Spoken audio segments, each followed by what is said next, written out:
Welcome to another episode of Chattin with Staxx. I'm your host, Bill-Staxx, and today I got Joseph P. Langdon. Oh, he came out. He's gonna come right back in. So just bear with me for a minute. What's good, man? What's up, bro? How you What's doing? popping out there? Everything's great over here, man. So do you wanna tell the people who you are and where you're from? Yeah. Peace to the people that's living. Peace to the people that's breathing. Peace to the people who have goals. And peace to the people who are redeeming themselves. And that's what ultimately who I am. My name is Joseph P. Langdon. I was incarcerated for 22 years of my life. And I just came home, say about a year ago. And what's most important about this whole topic is this. We are trying to rejuvenate the world. We're trying to take the hopeless and replace it with some type of inspiration and motivation so they can understand what goes on, where we come from. My journey was mad crazy. I've been incarcerated my whole entire life. From juvenile, foster homes, group homes, every type of institution you could think of. I was there. I was told I would be nothing. I was told I would go to prison for the rest of my life. And I was also told I would meet an early demise. All of these things were told to a youth that comes from a poverty-stricken mind, which means I come from a poverty-stricken area. Because your area, most of the times, define how you think. See what I'm saying? Whether you want to get money, take money, steal money, however you got to do it, this is what we see. So my story is crazy, but ultimately, while I was in prison for them 22 years at the age of 19, I went in there and I had an epiphany. Don't get it twisted though. I was in that joint getting busy because that's what I knew from institutionalization of my juvenile days. I knew to use a weapon to protect myself. These are the things that we are taught in Survival Academy, which is juvenile youth offender schools, gladiator schools. We're trained how to survive and to be prepared for real prison. That's all a juvenile hall is. So I was already prepared for all of these things. But what I wasn't prepared for was to change my way of thinking. I didn't know that was even possible because all I knew was gang banging, street shit, for those, excuse my language, hustling, and doing what I knew what to do was what all the gangsters and thugs was doing around my neighborhood. Even though I did have glimmers of hope and I seen people working hard like my mother and my father, I seen them every day work. They still together to this day. So I had good, like examples of what a man or a woman should be if I ever indulge in a relationship through my mother and my father. But it still don't make sense when you're young. All you know is, hey, get it how you live. But then I had an epiphany. Like I said, I was in segregation for 5 years for stabbing this guy. It was a war, prison stuff. And while I was in that segregation unit for them 23 hours lockdown, I started reading. And I read this book from a man named George Jackson. And that book was called Soul Dad Brothers. And that book changed my life. How poetic he expressed himself. And I said, damn, if I can do that, express myself to the gangsters, express myself to corporate America, express myself to the pastors, express myself to the gang members, express myself to Wall Street, and to whoever else that could process the information that I'm giving to the world, then I could change things. So I went through Toastmasters International to prepare myself for the credentials I would need to become a professional speaker. I also wrote 4 books while I was in there. My last 4 years in prison. Got my high school diploma my last 6 months in prison because I said, shit, I'm going to tell one of these little dudes or anybody out here to go do better if I ain't do it. And this is like a 360 degrees turn, not a 180, but a 360 degrees for me because all I know was get it how you live, and that's with the gun. Take it. So I kind of like transformed my whole mind state. And it's crazy how it happened to me because no one really gave me the information. It just happened miraculously, man. Like for real. So, with that being said, I really want to take the light off me for a moment because my brother right here, Jay Burton, is in the building right now. And for those who don't know about my comrade, he has been locked up since he was 16 years old. The last 33 years of his life. And I wanted to bring him up here because he's really in the struggle. And I never met nobody who can really fight and stand for himself when his back is against the wall, because it's like life or death for him, y'all. If y'all don't know what that means, yo, that man has been incarcerated for the last 33 years of his life. And at this particular moment, they have no evidence or nothing to hold him in there beside some false information and false evidence that's not even really there. I don't know what happened. He'll probably be back in a minute. He's in prison, so we apologize. It's technical difficulties, things happen like that. But I just wanted to shed light on his situation because, man, we hear so many different parts of the story about thugging and banging and all that. But a lot of people was not willing to come up here and tell you to change your life. Not only that, they're not willing to tell you like, yo, this is how we changed our life. Not just tell you what to do, but show you how to do it. And that's what we represent. We represent the gangsters and the thugs who revolutionized our minds and seen things different now. Like we sell crack, sell dope. Like, man, why can't I sell books? Why can't I sell shirts just like I was selling my crack and my dope? It's the same thing. You see what I'm saying? But what changed though, Bill, you know what I'm saying, is our mind states, I was on the streets for a long time. I was in and out of prison. I never thought I would change. I never thought I'd come to this point and have a podcast about it. I thought my life was over pretty much. 3 years ago, I never thought I would be where I am now, For sure, man. So, like with that being said, this platform that you have, what it does for us is allows us to tell the stories of our lives. It chronicles the stories because everybody's story isn't the same. Even though they might be in the same situation or might have the same circumstances, but some people have a different type of fight in them. Like my brother Jay Burton, most people after 30 years will lay down and submit and succumb to the oppression or succumb to whatever it is that they're facing. But to see people like him after all these years still fighting for their freedom, we're not talking about fighting over a phone or fighting over some commissary or something like that. We're talking about fighting for their freedom. You know what I'm saying, Bill? Yeah. It's a different type of vibe when we're talking about that. And that's important, man, that people understand. It's your whole life. It's your whole life. Man. Some people are locked away in a box and they'll never be heard. Yo, on some real shit though, when I was in the joint though, right? I gotta keep it real with all the people out there. I was really like one of them type of guys that kept a weapon on me, And my mentality at that time was because, going in prison, you hear all these different stories about light-skinned guys and skinny guys. They do this, they do that, they rape you, So I already had in my mind that I was gonna hurt anybody that came close to me with that type of disposition, you know what I'm saying? Like, I'm not going for that type of stuff, right? So I had a lot of hard times in prison. Out of my 22 years, I probably did 17 of them in a hole. And for those who don't know what the hole is, that's 23 hours lockdown for gang banging. And that's what they had me in the segregation unit. So I can identify with gang banging. I can identify with the streets. I can identify with the little homies and the little ladies out there that's looking for somebody to guide them, right? You feel me?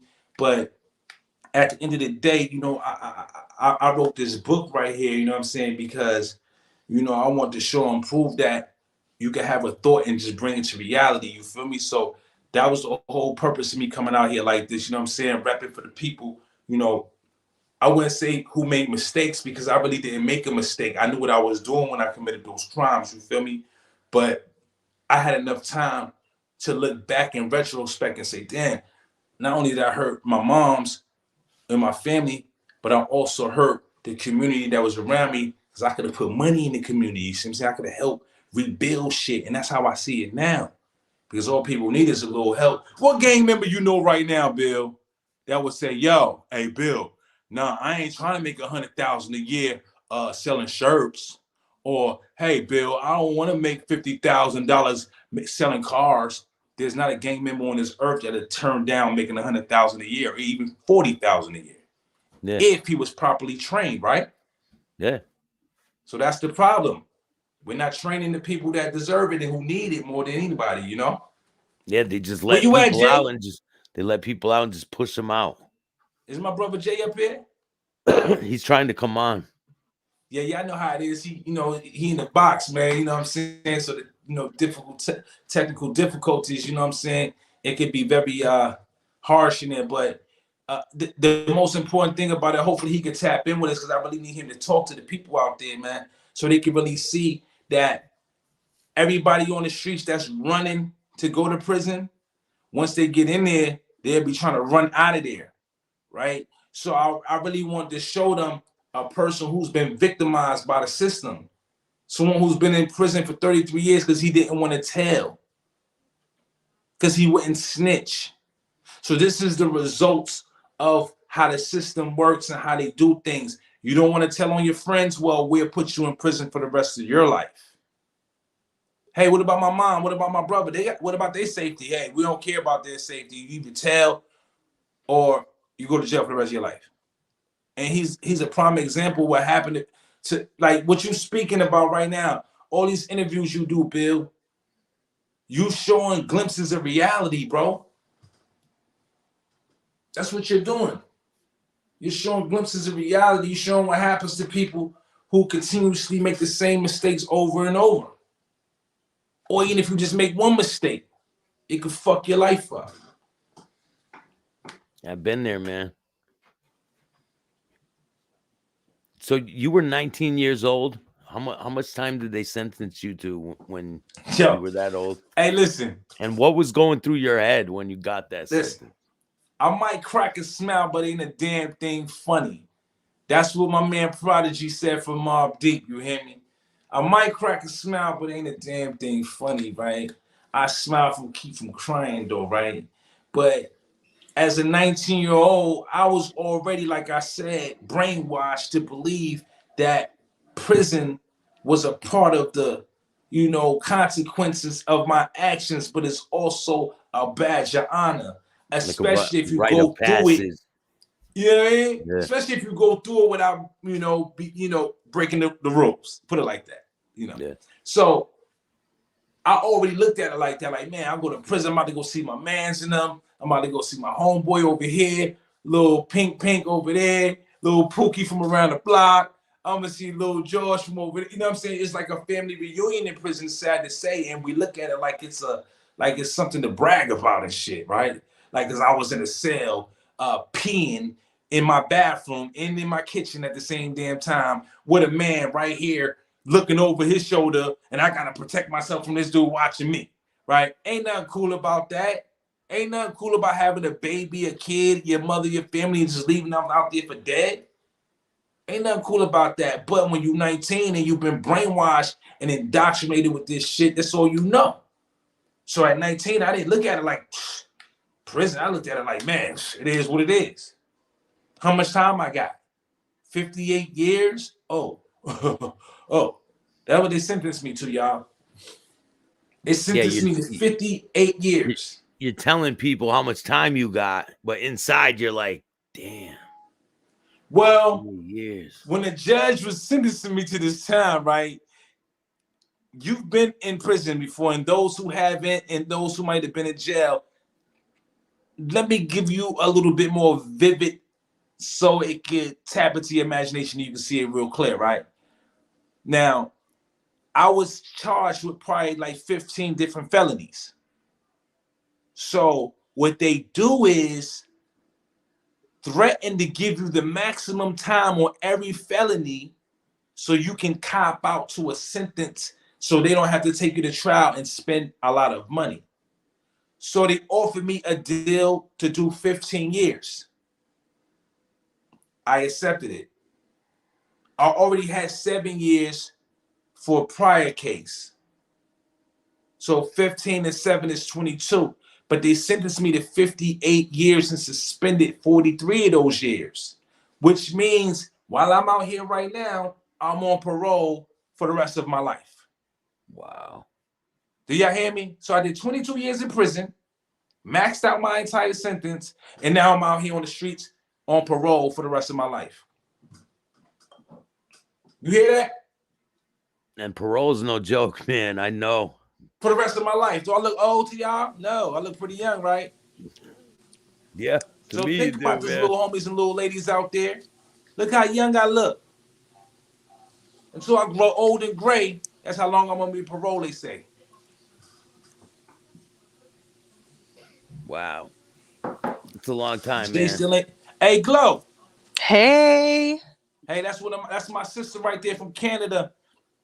And How I you had to doing? bring her up here, Bill, because she's definitely a representative for the people. She's in Canada fighting over here for us in America, fighting for the Emancipation Proclamation that they said they gave us, right? We're still fighting for it, you know what I'm saying? And she's definitely someone who I believe needed to be a part of this because her perspective on this whole jail movement and how she support the brothers and sisters that's in here, I mean, in the prison system, a lot of people don't really have that fight in them like that. And she support my brother Jay Burton along with many other brothers and sisters incarcerated. And I just wanted her to have something to say about how she see this, man. Hey, Glo, how do you see this whole prison situation, or how do you see it being a problem in our society, you know? See, when it comes to prisons, and I've looked into different like prison systems, like even when I was a young child. And when you look at prison systems here, it's literally just for profit. And even like up here in Canada, like even though like there's a lot of things that goes on in the Canadian prison systems, but it's more hushed about. And it's definitely something that will keep the people in, especially they target with a lot of the indigenous individuals. And I don't know if any of you know about like the residential school findings, the residential school survivors. And one of the elders said that if you want to know what happened to a lot of the survivors, look into the prison systems. And especially when you go out west, there's a lot of mistreatments. They're put in, especially indigenous women. They're trying to attack the matriarchal system that the people had for tens of thousands of years. And even with the whole pandemic, yesterday there was actually a rally that I was partaking in. There's no shower programs. You'll be lucky to have shower programs. You'll be lucky to like actually one of someone's wife, one of the lifers' wife that I just talked to just now said that her husband was involuntarily shipped out to a different place, a different institution, far away from home, and he's being locked up for 23 hours. They're getting segregated. It does so much for mental health. Even the provincial, and I guess that's for like, I guess the state county jail. I think I'm trying to see if it's equivalent. So our provincial right now, um, they're just putting them in lockdowns, 23 hours. And sometimes the COs are just chilling.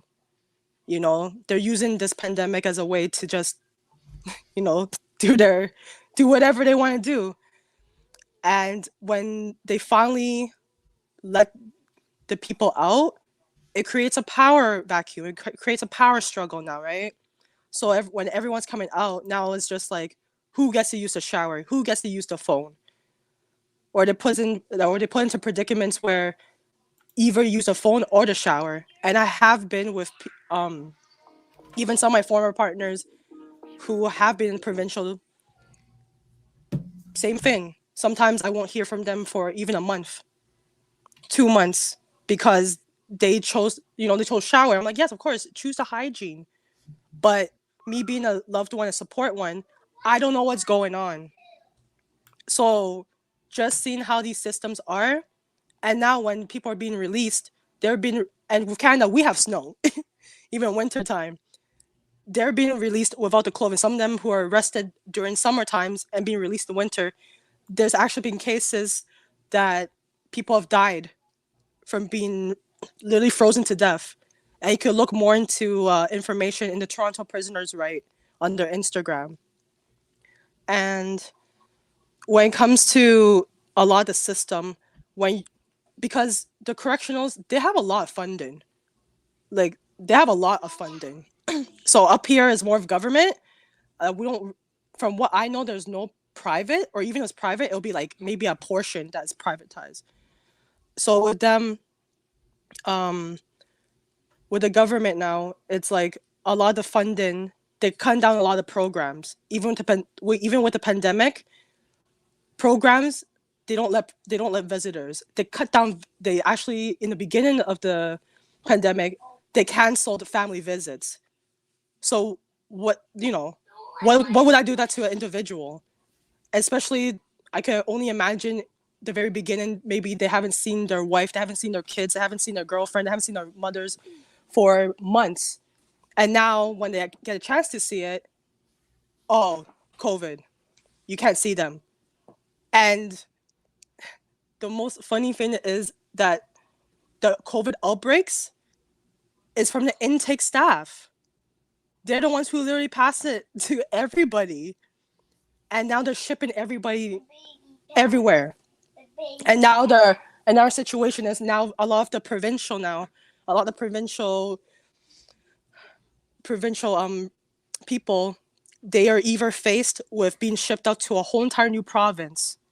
So a lot of the people in Ontario, they're getting shipped out to different parts of like Canada, or they get sent to a maximum prison because they're saying there's no space. So it could be somebody who maybe have like, a simple charge or maybe a misdemeanor, and all of a sudden they're in maximum prison. Is either that or they moving out a whole entire province. That's not right. That's not fair. They don't even have like That's crazy, the man, protective. Bill. And Yeah, the reason why I want to show this correlation, because it shows that no matter where you at, right? If you from a poverty-stricken area, whether it's Canada, America, Africa, Mexico, pay attention now. We have been set up for failure.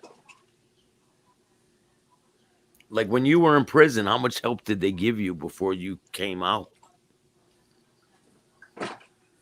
Say what? How much help did they give you when you were in prison before you came out to adjust to society? I'm gonna be honest with you, right? And I have to brag a little bit now, right? Because I deserve it, right? Now, when I first came home, I came home to nothing in terms of property, in terms of, owning anything besides my own concepts and ideas and my drive. I owned that.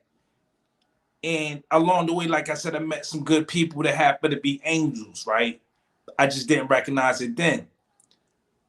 This prison system prepared me for freedom in no kind of way. They gave me nothing. Everything I got, I went and did myself. They don't make you go to school. They don't have any type of laws or rules that say, hey, if you do this, this, and this, you can get out early and really mean it. That's all. Everything about prison is self-rehabilitation, man. Yeah. So I had to rehabilitate myself and couldn't worry about what prison was doing to me, right or wrong.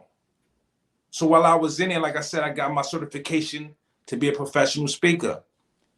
Now I'm in the Les Brown as well as Kareem R. Ellis Academy, as well as my brother Jay Burton. So we're doing real things, but it came from just putting in the work, getting up every day, and not allowing my situation or my story to define me or be my narrative. I said, I'm going to write my story, and I'm going to tell it to the world how I see fit. You know what I mean? Yeah. So the prison did nothing for me in terms of helping me in no kind of way. It was the people, ironically, that the world threw away that helped me become a better person. Ain't that crazy? The people that had life, the lifers, the people with 50 years and 60, those are the people that sat me down and said, hey, look, youngster, we ain't got another chance. You do. Even though it's 20 years from now, but you still got another shot. I didn't understand it then, but I fully processed it before I came home. So with that being said, I don't see how the prison helps anybody. It is the person inside the prison that just liberates himself from that prison, and he just exists in his own mind. And when he come home, or whether he has to stay in there, he continue or she continues to contribute to the world. Like how you talked to Jamal the other day, right? Jamal is in prison, and he's been in prison for the last 18 years of his life, maybe 19 years now. I know him personally. And when I kind of find out about people like him and people like Jay Burton and the many other brothers that's in prison, Prince Achille, James, Gary Smalls, you know what I'm saying, Horace Peterson, there's so many, the list goes on. There's so many collective spirits in there that if they had the opportunity to come out here, they would change the world. And they know that. So they keep them down in the bottom so everybody else out here can stay blind to what's going on in reality. You know what I'm saying? Yeah. So that's how I look at this. The prison system doesn't help nobody. It is the people inside the prison that help us. So when you were in prison, was it that change? Did it start within you when you were in prison? And how hard was it for you to make that change? Because I was in prison doing programs and trying to do the right thing, and I still was around people that were doing the wrong thing. You know what I mean? Yeah. So how hard was it for you to stay on track do the right thing? Well, you know, I'm an extremist, right? So whatever I do to the extreme. Like, I don't know if y'all heard me. Let me say that again. I am an extremist. So whatever I do to the extreme.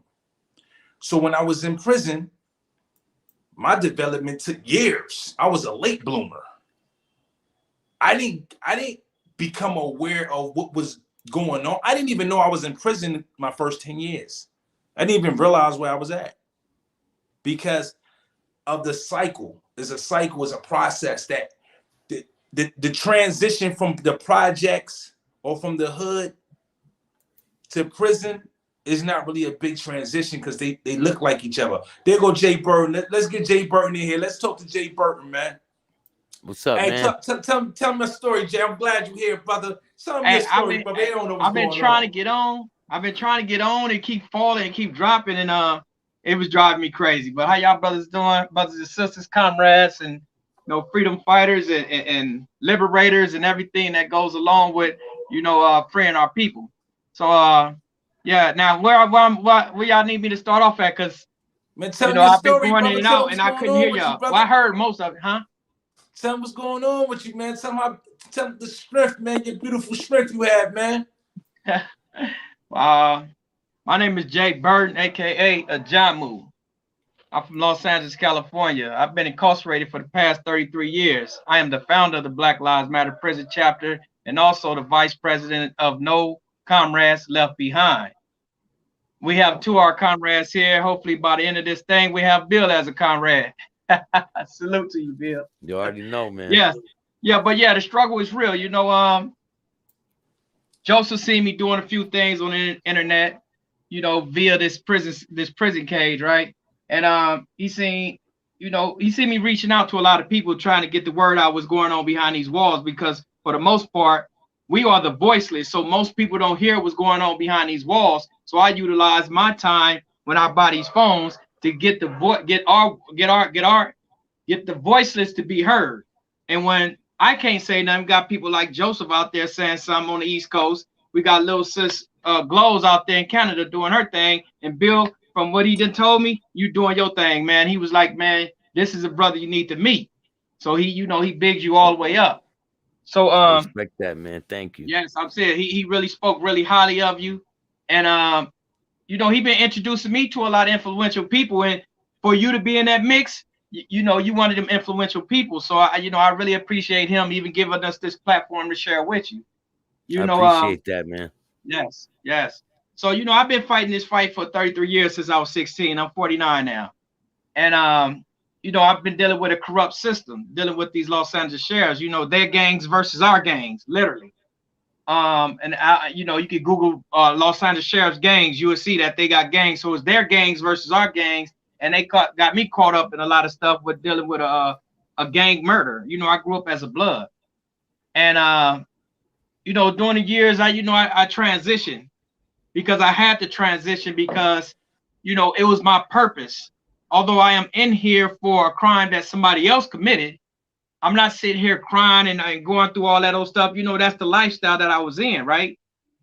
So I have to take this with what goes along with that lifestyle, but at the same time, I'm not accepting what they did to me. Because if I would accept it, I would have laid down a long time ago and just licked my nuts. But I refuse to do that. You know, I've been fighting not just for me, but for the people as well. And you know, we've been trying to get you know, these people, they use a fingerprint. They said that my fingerprint was on a murder weapon. I know damn well my fingerprint ain't on a murder weapon. But I had an attorney who didn't even fight that. Basically, he just let him say, okay, well, okay. So, you know, I was 16 back there. I didn't know what was going on. So for 30 plus years, I've been trying to get this fingerprint from the Los Angeles Sheriff Department just to prove my innocence. And they have denied me all 30 plus years to give me a copy of this fingerprint. And everybody say, why? Well, I mean, it's simple. My fingerprint don't exist. But in the meantime, as I, you know, throughout the years, I realized that I was actually put here for a reason. Not to suffer either. I was put here because I was one of them sponges that could soak up the knowledge that the elders gave me and then pass the torch to me so I could continue this fight. Like Brother Joseph said earlier, I caught this part when he said something about George Jackson, the Soledad brothers. The irony of that, back in 2006, they utilized that book right there to validate me and put me in isolation for 9 years. Wow. They isolated me from general population for 9 years. From 2016 all the way to 2015. If you know anything about the California prison politics and the hunger strikes back in 2011, 2012, 2013. 2013, over 30,000 prisoners in the state of California hunger strike just to help us get out of them isolation units. We hunger strike as well, but we had people all on the main line throughout the state of California, the biggest hunger strike in America's history. 30,000 prisoners. About 3 of them died.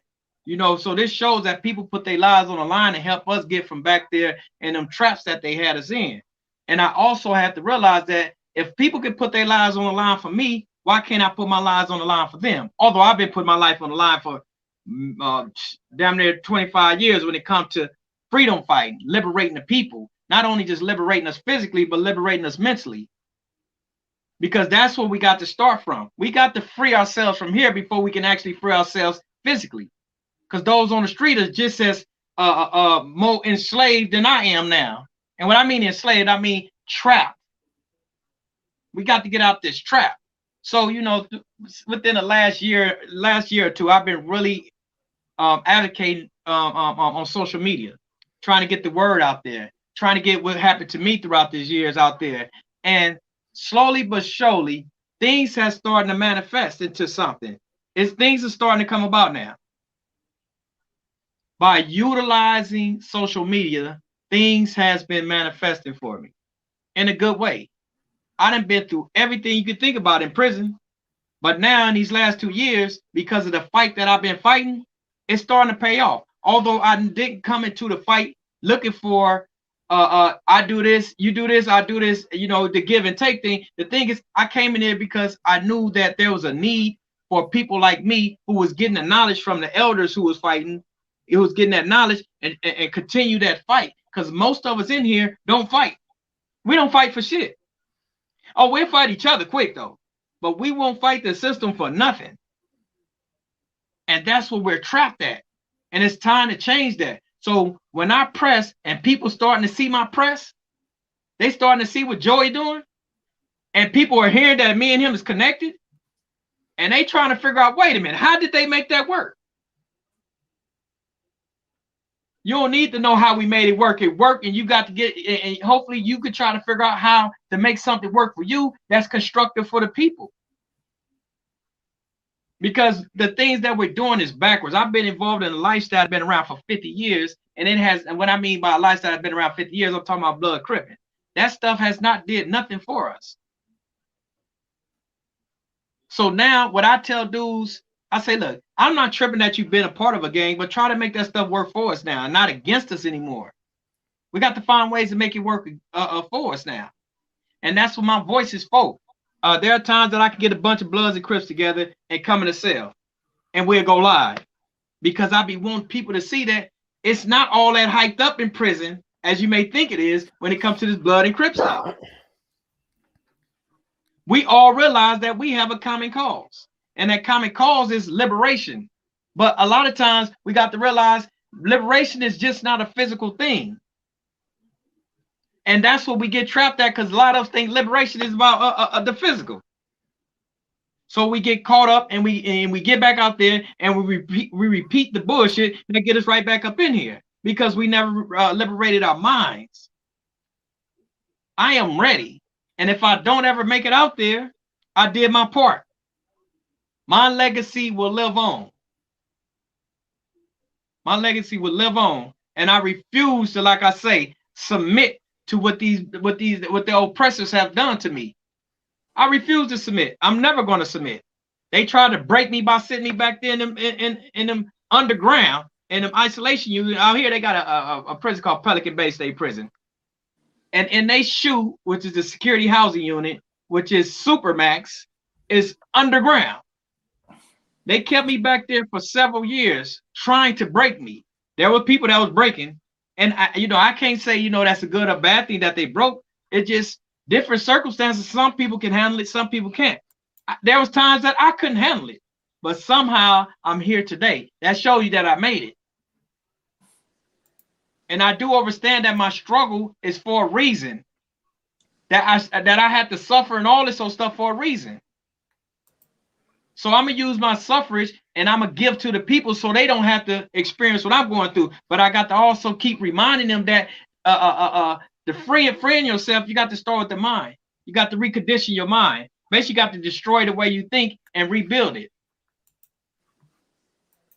But yeah, that's my testimony. I mean, it's more to it, but I wanted to change the dialogue a little more, because I do a lot of interviews, and I don't want them all to be the same. But I also want to get the message out there about what's going on, how we putting this together from coast to coast, and bringing something together and showing people that, matter of fact, this can work.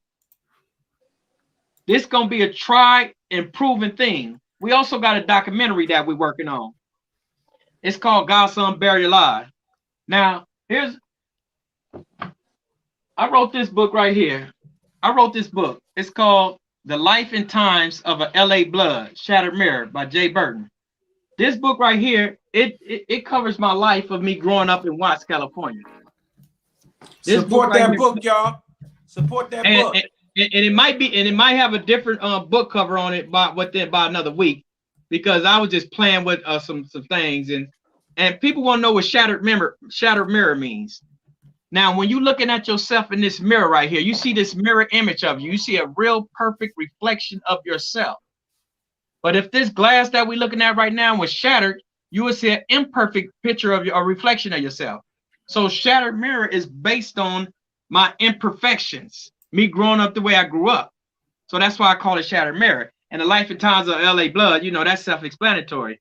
That's what this is about. I talk about the politics within the Bloods and Crips. I talk about, how what it was founded on, why it was. I didn't really go in too deep on why it was founded on, but how it was founded, what it was about, and how things just took a strange twist.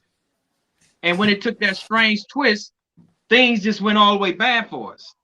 That's why we are one of the oldest I'm gonna use the word organization. I ain't gonna use the word gang. We are one of the oldest organizations. When it comes to black or Hispanic or people of color, we're one of the oldest one, Blood and Crip. You know why? Because Blood and Crip is not a threat to the government. That's why we stand. We don't talk about liberating our people. We talk about harming our people. Whether it's consciously or unconsciously, we talk about harming our people. That's why they was able to allow that to, wait a minute, we gonna let that go. Let them do what they doing. They're not doing nothing to us. It don't even affect, matter of fact, what it does, it gets us, it's part of the when you think of capitalism, This helps build upon capitalism. Somebody said, do you both believe in products of your environment? Yeah. Let me answer that. Let me know, but look, I have a twist on that though. Now, me and my twin, I don't have a twin, I'm speaking in general. Me and my twin grew up in the same house. I get caught up, he never get caught up. Isn't he a part of the my environment, part of my environment? Because a lot of times there's a lot of us that grew up with us that didn't get caught up. So I think on individuality, when you think about individuality, I think as far as the product of my environment aspect goes, that was a hell of a good question, brother. Whoever you was out there, I salute you for that question because it was simple and it gets to the point. I believe it depends on the level of maturity of that person, right? And what I mean by that, like for me, I jumped off the porch when I was 12 years old. I started selling drugs, right? Yeah. Now you have other people that were selling drugs at 12 years old, like me, who didn't get caught though, right? Yeah. And they say, you know what? I see all my homies get caught. I ain't gonna do it no more. But they did dibble and dabble in that lifestyle. And some who didn't. So I think it's ultimately about the person's choice. Every individual has an option to do it or don't do it, you know? So I think it's more so about that. Could I answer what Beetlejuice asked? He said, if this guy is a blood, why do power, what he said, what Beetlejuice say? If this guy is, okay, he said, if that guy is a blood, I'm confused about something. Why are power rules considered themselves different as a kind of blood? See, that's where the confusion come in at. Power rules and bloods are basically the same thing. And when it spread it in other states, you had certain people with ulterior motives to try to differentiate themselves from the actual what it is. A power rule and a blood is the same thing. There is no difference, just a different name. A power and blood is the same thing. Now we got bloods. Back when I came up in the early 80s, the out here in Los Angeles, the bloods was outnumbered by about 4 or 5 to 1.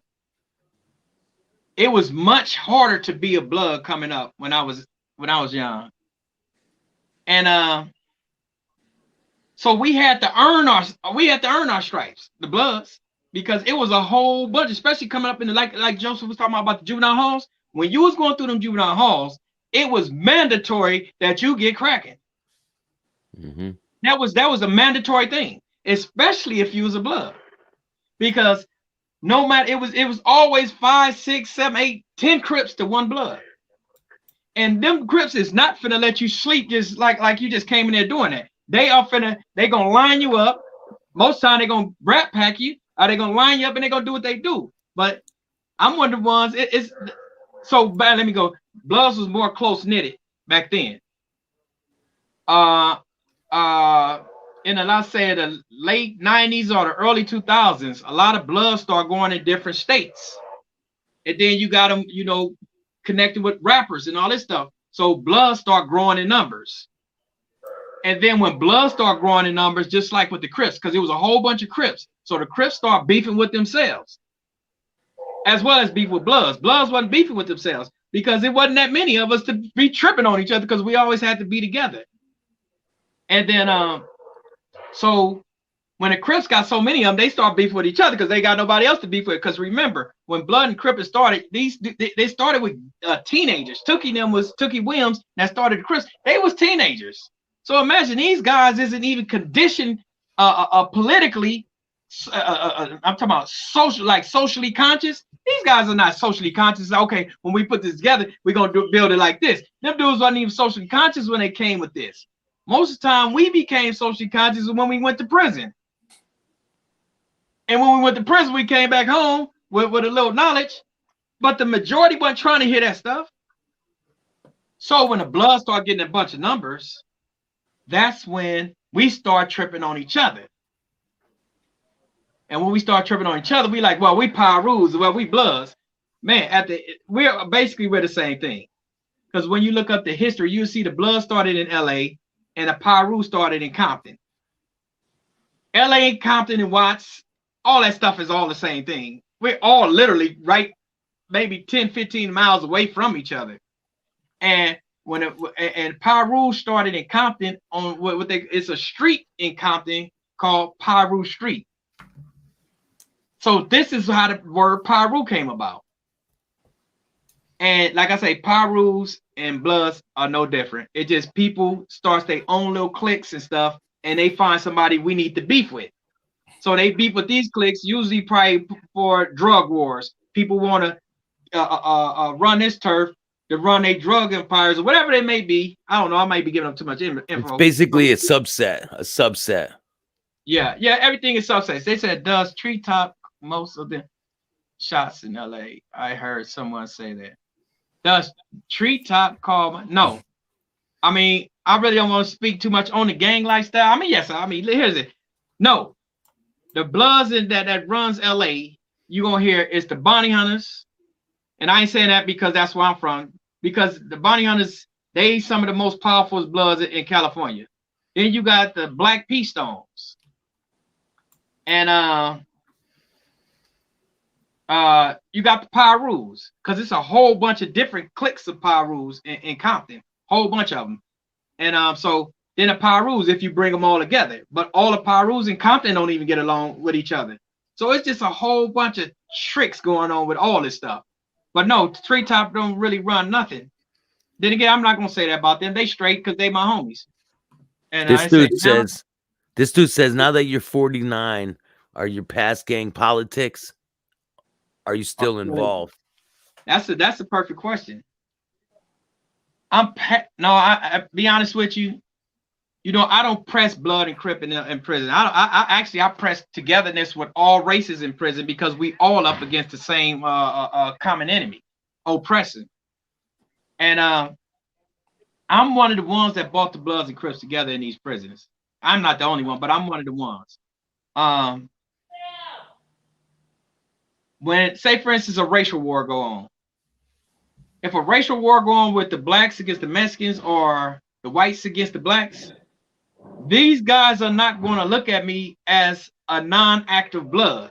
I'm one of the top ones that they got on their list. Because the key thing is go for the heads. Yeah. When the police have an issue with one of the young homies, they come get people like me. And even if I tell them, look, man, I'm not really active like that. They not trying to hear that. They looking for rank. So the thing is, to answer that question, every time something come about, no, I don't press his blood and stuff on the main lines no more. I don't do none of that stuff. But I'm an advocate. I'm an advocate for social justice, and I fight for the people. But to answer that question, there's like within the last few years, there's been times that on these prison yards there's been drug debts. Say the Bloods owe some Crips some drug debts type stuff, and certain Bloods is not trying to pay, so they come out that everybody suit up, get their knives, and everybody meet on the yard. Now, I can't, because I'm not pushing like that. I can't sit back and be like, all right, y'all gonna do that. Y'all Crips, y'all know I'm pushing this a revolutionary choice. They not trying to hear that. I'm one of the ones they coming to knock down. You feel me?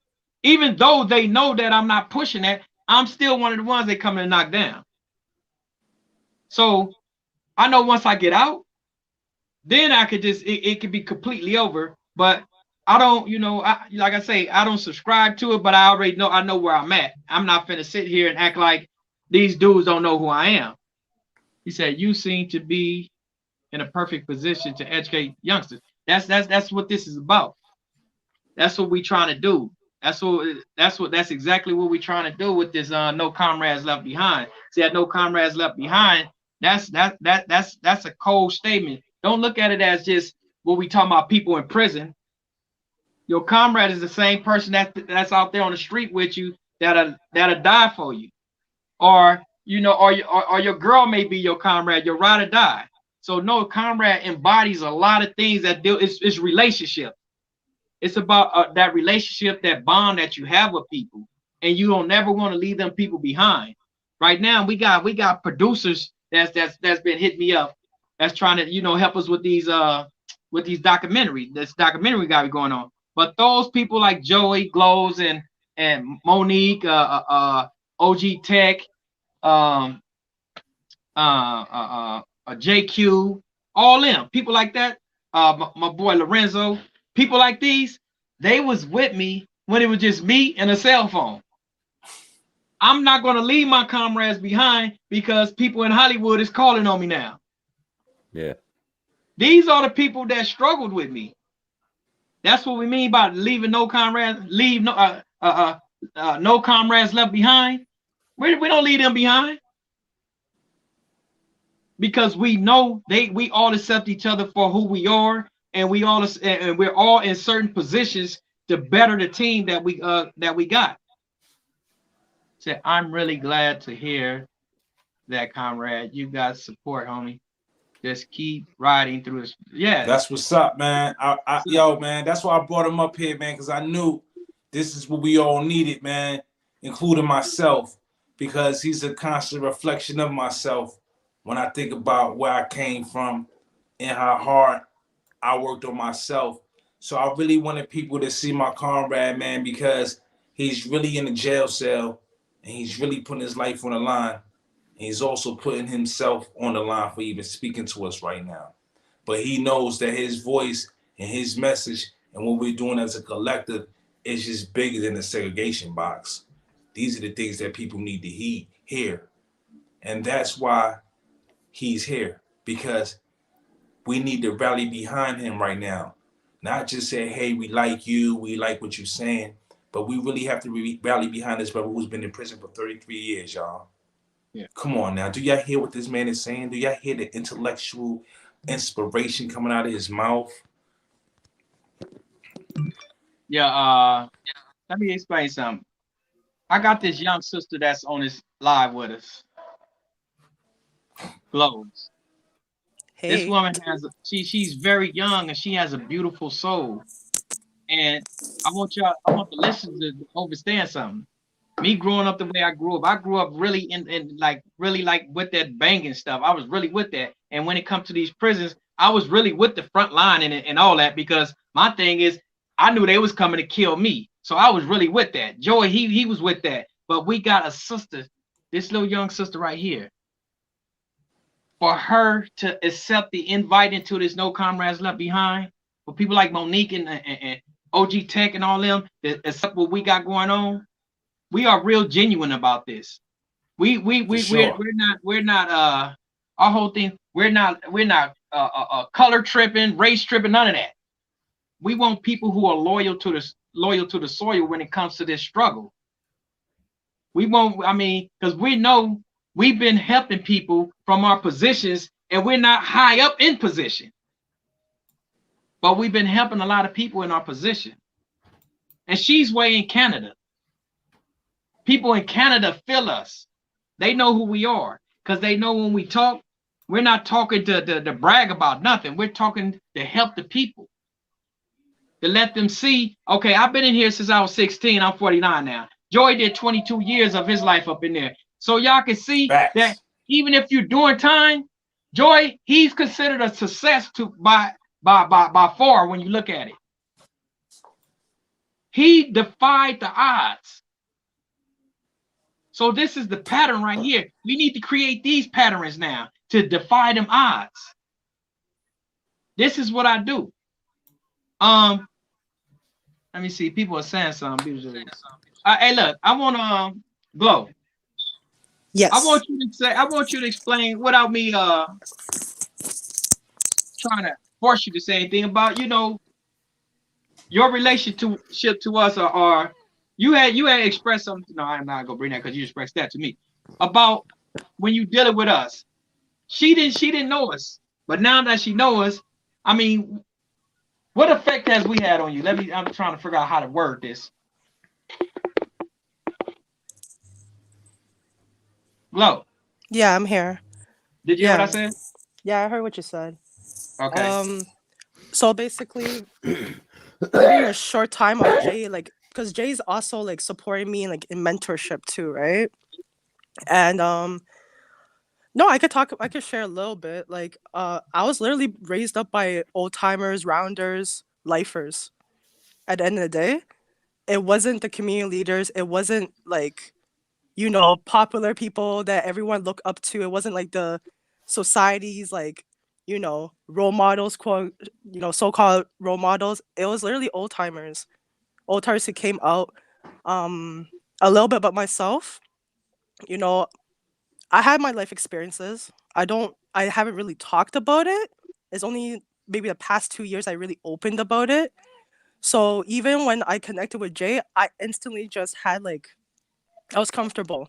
I was literally comfortable because even the wisdom that he has coming from where he's from, and he's still fighting to this day, I would listen to him way more than any TED Talk person. You know what I mean? So, and also like he's coming from a place where like, it's from the heart. It's from the heart. So, yeah. And even just the impact, it's a really good reminder. A really good reminder of, you know, some of the situations that you go through. Sometimes, especially when it comes to emotions, maybe it's ego or pride that gets hurt, and life can can flash by. But when you have someone who's really living it through the trenches, that's telling you, no, like, these are the things I had to go through. These are the stuff, like, I'm showing you what is like. It is like a life-saving reminder, And also, like, I had a lot of loved ones that I'm supporting. Like, I've been supporting a lot of my friends, you know, former partners, and I see what they go through. I hear it. And I mean, Jay got like a whole entire self. So, so I've really seen everything. And to know that like all those days and nights that he's like mentoring me, that like the risk that he's taken, even to go on IG live, anybody could be like, oh, blah, blah, blah. They could like, say too much and stuff, and it could come at him. He's put in a lot of risk.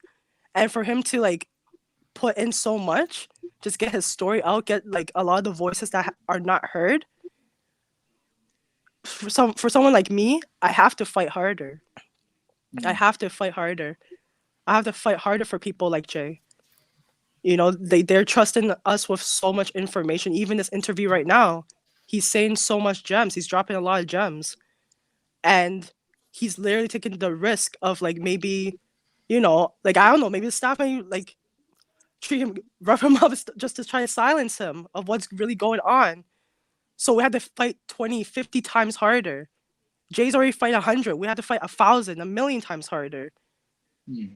And I just, because it's also even the rally that I mentioned to you, even with the rally that I was at like the day before, even when the people were like, we have people calling in from the inside talking about what's going on with the mistreatment in the provincial jails. And not too, like maybe an hour after, one of the guy's like girlfriends was telling that they're not even letting him out of the cell because I guess his name got brought up and stuff. Yeah.